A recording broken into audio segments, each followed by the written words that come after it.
EPF சந்தாதாரர்கள் தங்கள் சொந்த பயனீட்டுக்காக EPF மூன்றாவது கணக்கிலிருந்து கடந்த மே 12ஆம் தேதி தொடங்கி பணத்தை மீட்டுக்கொள்ளும் நடைமுறை அமல்படுத்தப்பட்டிருக்கிறது.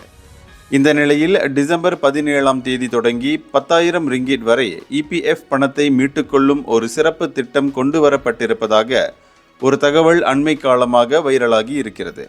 இபிஎஃப் கணக்கிலிருந்து சந்தாதாரர்கள் சிறப்பு திட்டத்தின் மூலம் 10,000 ரிங்கிட்டை மீட்டுக்கொள்ள அனுமதிக்கப்படுவது உண்மையா என்ற கேள்வி எழுந்துள்ளது.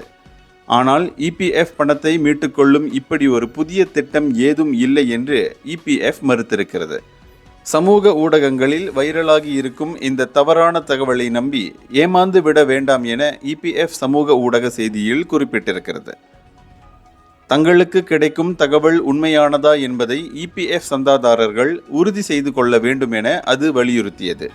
இபிஎஃப் சந்தாதாரர்கள் அதன் அதிகாரப்பூர்வ அகப்பக்கத்திலிருந்துதான் உண்மையான தகவல்களை பெற வேண்டும். மற்றபடி சமூக ஊடகங்களில் வைரலாகும் தகவல்களை நம்பிவிட வேண்டாம் என அது கேட்டுக்கொண்டது.